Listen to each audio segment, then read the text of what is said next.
La locura ha sido considerada siempre como la desviación de una norma que se consideraba en sí misma la verdad última, definitiva, tan definitiva que ponerla en duda era de por sí síntoma de locura o maldad. La era de la Ilustración no constituyó una excepción, a no ser por el hecho de que en el lugar de una revelación divina situaba a la misma mente humana, que según se pensaba, tenía propiedades divinas y por tanto era definida como Dies Raison. Según sus afirmaciones, el universo era gobernado por principios lógicos que la mente humana era capaz de comprender y la voluntad humana de respetar.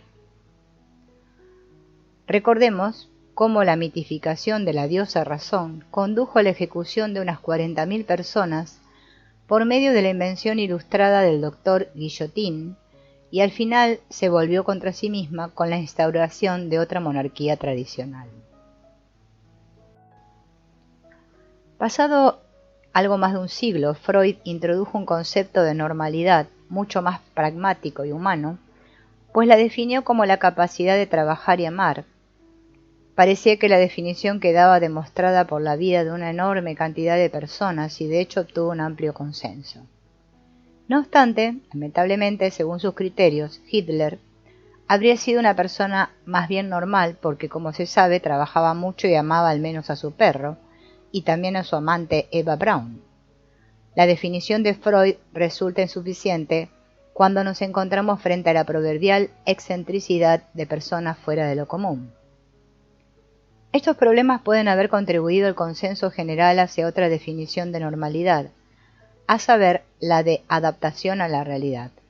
Según este criterio, las personas normales verían la realidad como es realmente, mientras las personas que sufren problemas emotivos o mentales la verían de un modo deforme. Semejante definición implica, sin ninguna excepción, que existe una realidad verdaderamente accesible a la mente humana, asunto considerado filosóficamente insostenible al menos durante 200 años. Hume, Kant, Schopenhauer y otros muchos filósofos han insistido en el hecho de que de la realidad verdadera solo podemos tener una opinión, una imagen subjetiva, una interpretación arbitraria. Según Kant, por ejemplo, la raíz de todo error consiste en entender el modo en que nosotros determinamos, catalogamos o deducimos los conceptos como cualidades de las cosas en sí mismas. Schopenhauer, en Sobre la voluntad en la naturaleza, escribió: este es el significado de la gran doctrina de Kant, que la teología, el estudio de las pruebas de un designio y un fin en la naturaleza, es introducida en la naturaleza por el intelecto, que de esta forma se asombra ante un milagro que ha creado él mismo. Resultaba bastante fácil apartar estas opiniones con desprecio, calificándolas como puramente filosóficas y por tanto carentes de utilidad práctica. Sin embargo, cabe encontrar afirmaciones semejantes en los trabajos de los representantes de la que todos consideran la ciencia de la naturaleza por antonomasia, la física teórica. Se dice que en 1926, durante una conversación con Heisenberg sobre el origen de las teorías, Einstein afirmó que es erróneo tratar de fundamentar una teoría solo sobre observaciones objetivas y que por contra la teoría determina lo que podemos observar. De forma sustancialmente análoga, Schrödinger afirma en su libro Mind and Matter, Mente y Materia, la visión del mundo de cada uno es y sigue siempre siendo un constructo de su mente y no se puede demostrar que tenga ninguna otra existencia. Y Heisenberg escribió sobre el mismo tema.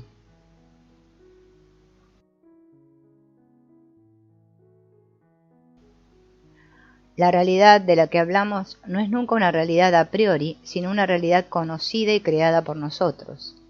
Si, en referencia a esta última formulación, se objeta que después de todo existe un mundo objetivo, independiente de nosotros y de nuestro pensamiento, que funciona o puede funcionar independientemente de nuestra actividad, y que es el que efectivamente entendemos cuando investigamos, Hay que refutar esta objeción tan convincente a primera vista, subrayando que también la expresión existe tiene su origen en el lenguaje humano y no puede por tanto tener un significado que no esté vinculado a nuestra comprensión. Para nosotros existe solo el mundo en el que la expresión existe tiene un significado. El reputado biocibernético Heinz von Förster en 1974 describe detalladamente la circularidad autorreferencial de la mente que se somete a sí misma a un estudio cibernético. Ahora poseemos la evidencia de que una descripción del universo implica a una persona que lo describe, observa. Lo que ahora necesitamos es la descripción del descriptor, o en otras palabras, necesitamos una teoría del observador.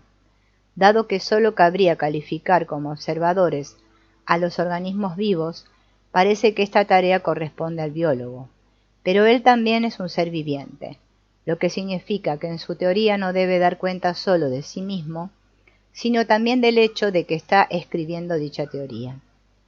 Este es un nuevo estado de cosas en el discurso científico, habida cuentas de que de acuerdo con el tradicional punto de vista que separa al observador de su observación, había que evitar atentamente de referencia a este discurso. Esta separación no se hacía en modo alguno por excentricidad o locura, ya que en determinadas circunstancias la inclusión del observador en sus descripciones puede llevar a paradojas como, por ejemplo, la expresión «soy un mentiroso». Quizás sea aún más radical, en el sentido original de ir a las raíces, el biólogo chileno Francisco Varela, en 1975, en su artículo A Calculus for Self-Reference. El punto de partida de este cálculo es el acto de distinguir. Con este acto primordial separamos las formas que a nuestros ojos son el mundo mismo. Desde este punto de partida afirmamos la primacía del papel del observador, que traza distinciones donde le place.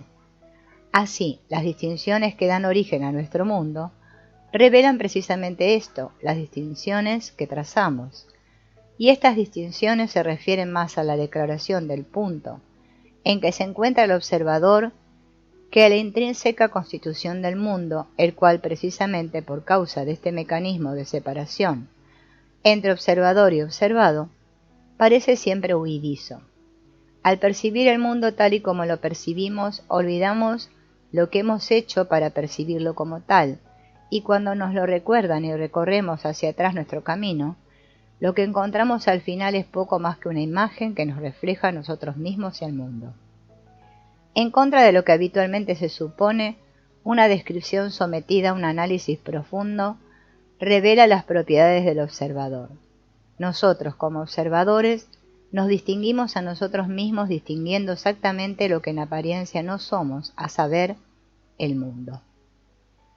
Está bien, se podría decir, pero ¿qué tiene que ver todo esto con nuestra profesión, la de terapeutas, en las que nos encontramos con modelos de comportamiento rígidos cuya locura no puede ser negada ni siquiera por un filósofo?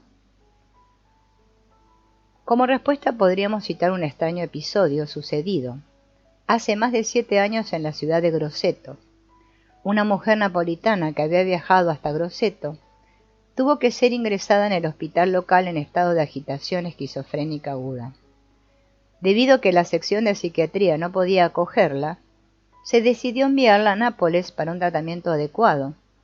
Cuando llegó la ambulancia, los enfermeros entraron en la sala donde la mujer estaba esperando y la encontraron sentada en una cama completamente vestida, con su bolso preparado. Pero cuando la invitaron a seguirlos, irrumpió de nuevo manifestaciones psicóticas, ofreciendo resistencia física a los enfermeros, negándose a moverse y sobre todo, comportándose de un modo esquizofrénico. Solo recurriendo a la fuerza fue posible llevarla a la ambulancia en la que partieron hacia Nápoles. En cuanto salieron de Roma, un coche de la policía hizo parar a la ambulancia y ordenó al conductor que regresara a Grosseto. Se había cometido un error. La mujer que estaba en la ambulancia no era la paciente, sino una vecina de Grosseto, que había ido al hospital a visitar a un pariente sometido a una pequeña intervención quirúrgica.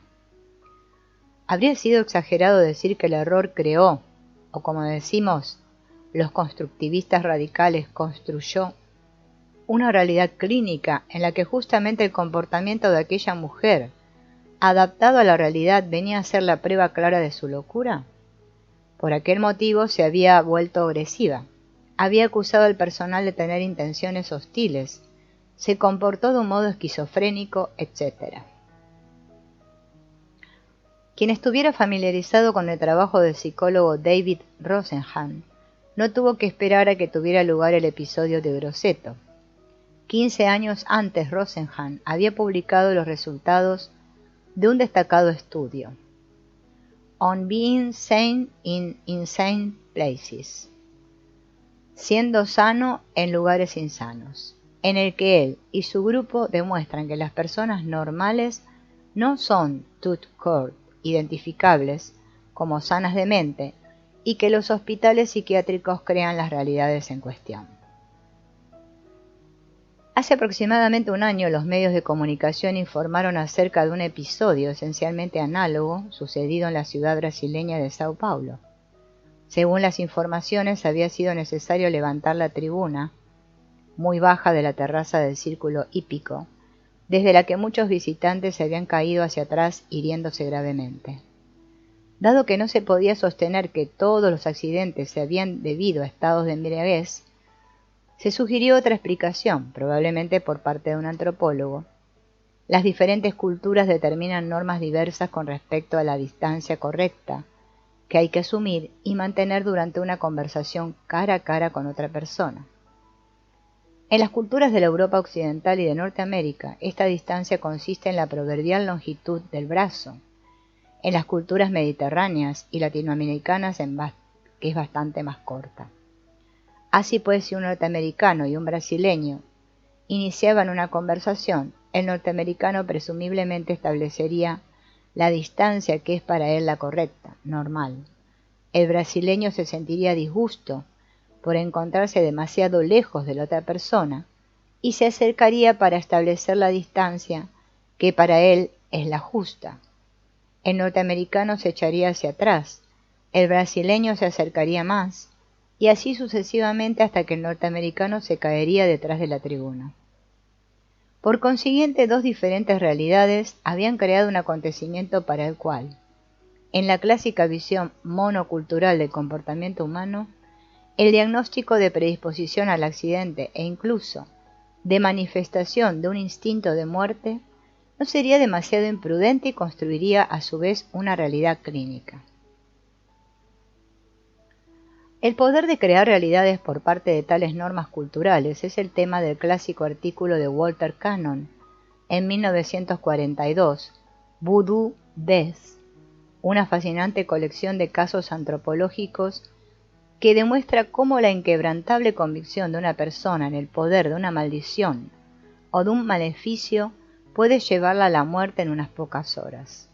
Asimismo, en un caso de maleficio, en que los demás miembros de una tribu australiana que vivía en el bosque obligaron al brujo a retirar la maldición contra uno de ellos, la víctima, que ya había caído en un estado letárgico, se curó en muy poco tiempo. Nadie ha estudiado la construcción de tales realidades clínicas con más detalle que Thomas Szasz.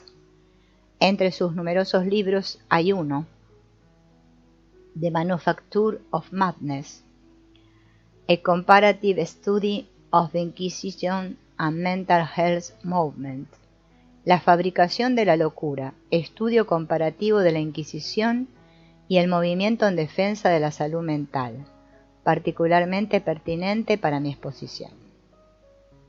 De entre las muchas fuentes históricas que el autor utilizó, citaremos esta. Se trata del libro Causatio Criminalis, que trata de los procesos contra las brujas, escrito por el jesuita Friedrich von Spee en 1631, reimpreso en Ritter en 1977. En calidad de padre confesor de muchas personas acusadas de brujería, asistió a las escenas de tortura más atroces. y escribió el libro para informar a las autoridades de la corte del hecho de que sobre la base de las normas de procedimiento judicial utilizadas, ningún sospechoso podía resultar nunca inocente. En otras palabras, estas reglas construían una realidad en la que una vez más cualquier comportamiento del acusado constituía una prueba de culpabilidad. He aquí algunas de las pruebas. 1. Dios habría protegido a un inocente desde el principio. Por tanto, el hecho de que no interviniera para salvar a una determinada persona era ya de por sí una prueba de su culpabilidad. 2. La vida de una sospechosa puede ser recta o no serlo. Si no lo es, este hecho proporciona una prueba adicional. Si lo es, provoca más sospechas, porque se sabe que las brujas son capaces de dar la impresión de que llevan una vida virtuosa. 3. Una vez encarcelada, la bruja se mostrará aterrada o impávida. En el primer caso demostrará que sabe que es culpable. En el segundo se confirmará la probabilidad de que lo sea, porque se sabe que las brujas más peligrosas son capaces de simular inocencia y calma. 4. La sospechosa puede intentar escapar o no intentarlo. Todo intento de fuga constituye una prueba ulterior y obvia de la culpabilidad, mientras que si no intenta escapar quiere decir que el diablo desea su muerte. Como se puede ver de nuevo, el significado atribuido a un conjunto de circunstancias dentro de un determinado marco de presupuestos, ideologías o convicciones, construye una realidad en sí misma y la revela como verdad, por decirlo así. Usando la terminología de Gregory Bateson, se puede decir que estas son situaciones de doble vínculo, impases lógicos, de los que proporciona innumerables ejemplos clínicos, particularmente en su libro Perceval's Narrative: A Patient's Account of His Psychosis. John Perceval, hijo del primer ministro británico Spencer Perceval, se volvió psicótico en 1830 y permaneció hospitalizado hasta 1834. En los años posteriores a su salida del hospital, escribió 2 relatos autobiográficos titulados Narrative, en los que se describe detalladamente su experiencia como paciente psiquiátrico. Citaremos solo un párrafo de la introducción de Bateson en la que se refiere a la interacción entre el paciente y su familia. Los padres no logran percibir su propia maldad más que como justificada por el comportamiento del paciente, y el paciente no les permite percibir que su comportamiento está ligado a su opinión sobre lo que ellos han hecho y están haciendo ahora. La tiranía de las buenas intenciones debe ser atendida hasta el infinito, mientras que el paciente logra una irónica santidad, sacrificándose a sí mismo en acciones necias o autodestructivas, hasta tal punto que al menos es lícito que cite la oración del Salvador: Padre, perdónalos porque no saben lo que hacen. En cualquier caso, la antigua máxima, las cosas semejantes son curadas por las cosas semejantes, se aplica también a estas situaciones. El ejemplo más antiguo de la construcción de una realidad clínica positiva lo transmite Plutarco en su Moralia, en 1889, y trata del extraordinario éxito de las autoridades de higiene mental de la antigua ciudad de Mileto, en Asia Menor. Un terrible y monstruoso estado mental, originado por alguna causa desconocida, se apoderó de las muchachas milesias. Es muy probable que el aire hubiera adquirido alguna cualidad exaltante y venenosa, que las empujaba a ese cambio y alienación de la mente, porque de repente se vieron asaltadas por un persistente deseo de morir, con furiosos intentos de ahorcarse, y muchas lo consiguieron escondidas. Los argumentos y las lágrimas de los padres y los intentos de persuasión de los amigos no lograron nada, sino que ellas se impusieron a sus guardianes, a pesar de todos los recursos y el esfuerzo de estos por prevenirlas, y continuaron matándose. La calamidad parecía una maldición divina extraordinaria por encima de las posibilidades humanas, hasta que con el consejo de un sabio, se promulgó una ley del Senado que decretaba que todas las muchachas que se ahorcaran debían ser transportadas desnudas por la plaza del mercado.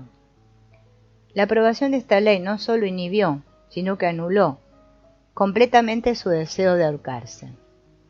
Nótese qué gran argumento de buena naturaleza y virtud es este miedo a la deshonra, porque las que no tenían miedo a las cosas más terribles del mundo, el dolor y la muerte, no podían soportar la idea de la deshonra y ser expuestas a la humillación después de la muerte.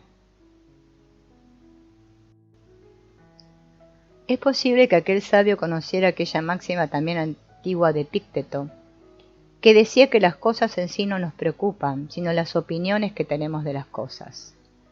Pero estas son excepciones. En general, nuestra ciencia no ha dejado nunca de asumir que la existencia de un nombre es prueba de la existencia real de la cosa nombrada, a pesar de Alfred Korzybski y su advertencia a saber que el nombre no es la cosa, el mapa no es el territorio. El ejemplo más monumental de este tipo de construcción de la realidad, al menos en nuestros días, es el Manual Diagnóstico y Estadístico de los Trastornos Mentales, de la American Psychiatric Association.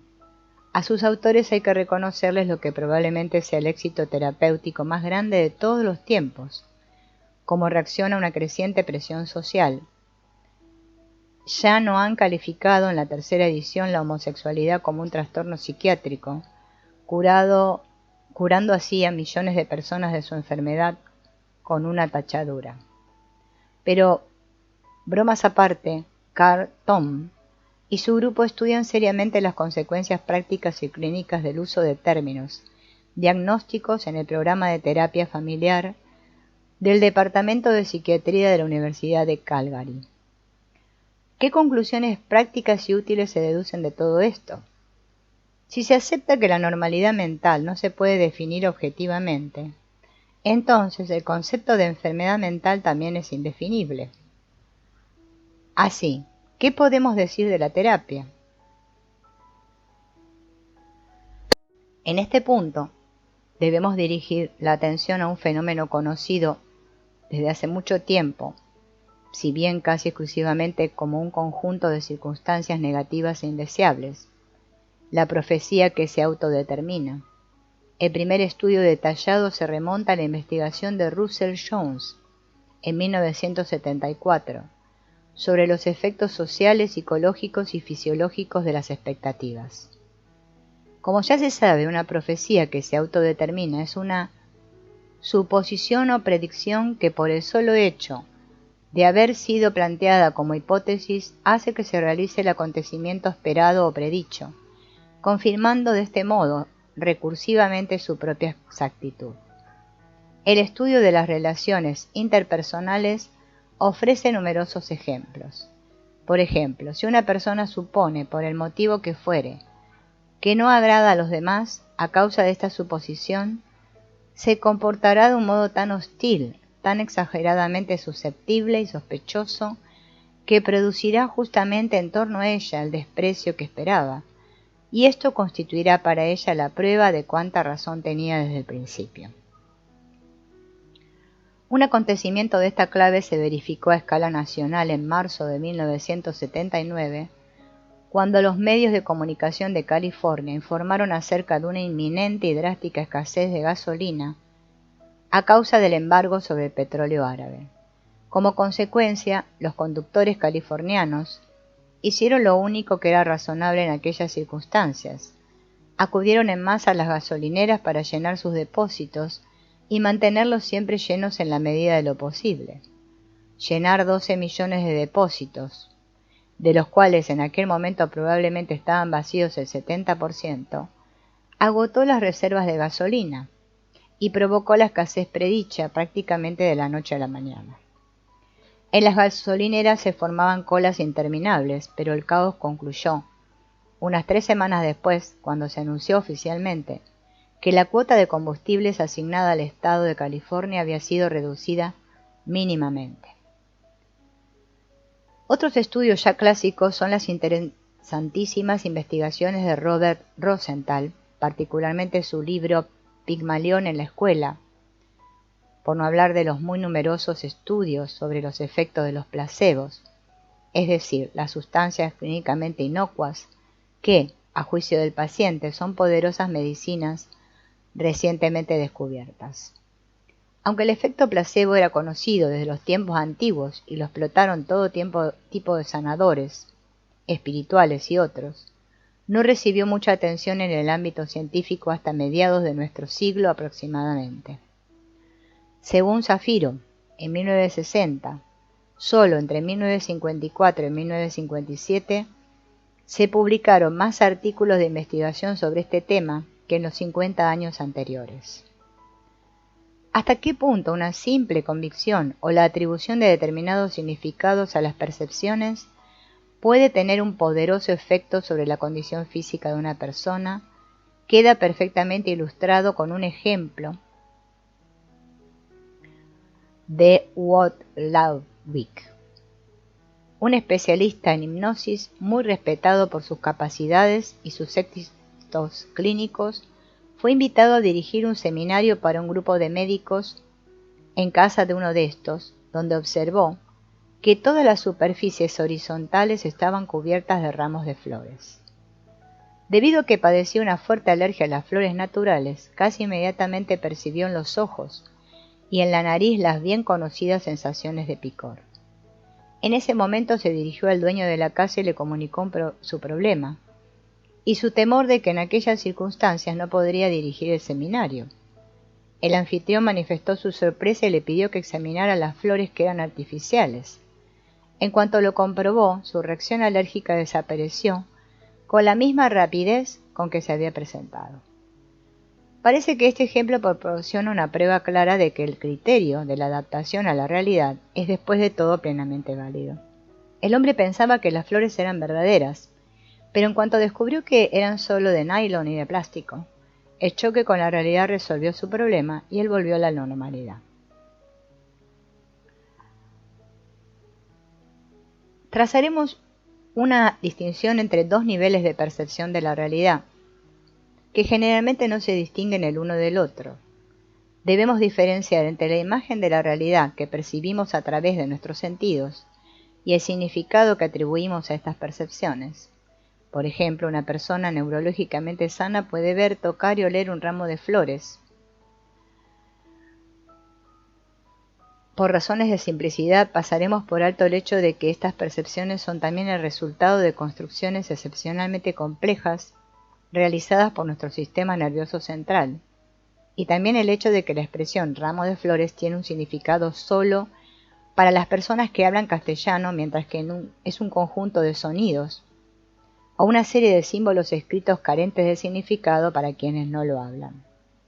Esta realidad se define como realidad de primer orden. No obstante, raramente nos detenemos en este punto. Casi constantemente atribuimos un sentido, un significado y a veces un valor a los objetos de nuestra percepción. Y en este nivel, el nivel de las realidades de segundo orden, surgen los problemas. La diferencia crucial entre estos dos niveles de percepción de la realidad es la indicada por el célebre dicho según el cual la diferencia entre un optimista y un pesimista consiste en el hecho de que ante una botella que contiene una determinada cantidad de vino, el primero afirma que está medio llena y el segundo que está medio vacía. La realidad de primer orden es la misma para ambos, pero sus realidades de segundo orden son diferentes y sería totalmente inútil tratar de establecer quién tiene la razón y quién está equivocado. Así pues, el caso del especialista en hipnosis alérgico, cabe considerar su alergia como un fenómeno que suele tener lugar en el nivel de la realidad de primer orden, es decir, que su cuerpo reacciona de formas habituales y objetivamente verificables ante la presencia de polen en el aire. Pero, como demuestra el episodio relatado, la simple convicción de la presencia de flores, en otras palabras, la construcción de una realidad de segundo orden, puede producir el mismo resultado. Las ciencias médicas poseen una definición razonablemente fiable de los acontecimientos y los procesos de las realidades de primer orden. En el reino de la psicoterapia, por el contrario, nos encontramos en un universo de simples suposiciones, convicciones y creencias que forman parte de nuestra realidad de segundo orden y por tanto son construcciones de nuestra mente. Los procesos a través de los cuales construimos nuestras realidades personales, sociales, científicas e ideológicas que llegamos después a considerar objetivamente reales, constituyen el ámbito de la moderna disciplina epistemológica llamada constructivismo radical. Uno de los principios más sorprendentes de esta escuela de pensamiento es probablemente el de que respecto a la realidad verdadera, solo podemos saber como máximo lo que no es. En otras palabras, solo cuando nuestras construcciones de la realidad fallan, nos damos cuenta de que la realidad no es como pensábamos que era. En su introducción al constructivismo radical, Ernest von Glassfeld define conocimiento de este modo. El saber es construido por el organismo vivo para ordenar en la medida de lo posible el flujo de la experiencia que de por sí informe sobre experiencias repetibles y las reacciones entre ellas que en cierta medida son de esperar. Las posibilidades de construir semejante orden están siempre determinadas por los casos anteriores en la construcción. Esto significa que el mundo real se manifiesta exclusivamente donde fallan nuestras construcciones. No obstante, dado que en cada ocasión podemos describir y explicar el fallo solo con los conceptos que hemos utilizado para la construcción de las estructuras que después han fallado, este proceso no nos podrá proporcionar nunca una imagen del mundo a la que podamos hacer responsable de su fallo. Pero estos fracasos, estos fallos con los que nos enfrentamos en el trabajo terapéutico, los estados de ansiedad, desesperación y locura, son los que nos asaltan cuando nos descubrimos en un mundo que, gradualmente o de repente, ha quedado privado de significado. Y si aceptamos la posibilidad de que del mundo real se pueda saber con certeza solo lo que no es, entonces la psicoterapia se convierte en el arte de sustituir una construcción de una realidad que ya no es adaptada por otra que se adapta mejor. Esta nueva construcción es ficticia como la anterior, pero nos permite la cómoda ilusión llamada salud mental de ver las cosas como son realmente y de estar, por consiguiente, en sintonía con el significado de la vida. Vista en esta perspectiva, la psicoterapia se ocupa de la reestructuración de la visión del mundo del paciente, de la construcción de otra realidad clínica, de causar deliberadamente los acontecimientos casuales que Franz Alexander llamó experiencias emocionales correctivas. La psicoterapia constructivista no se engaña pensando que hace que el paciente vea el mundo como es realmente.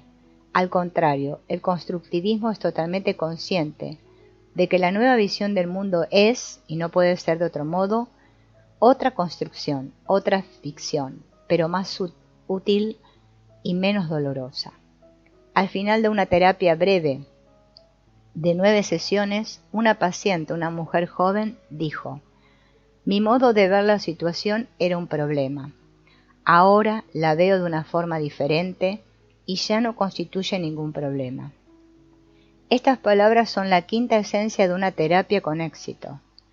La realidad de primer orden ha permanecido necesariamente inalterada, pero la realidad de segundo orden se ha vuelto diferente y soportable. Estas palabras nos remiten a Epicteto. No son las cosas en sí las que nos preocupan, sino las opiniones que tenemos de ellas.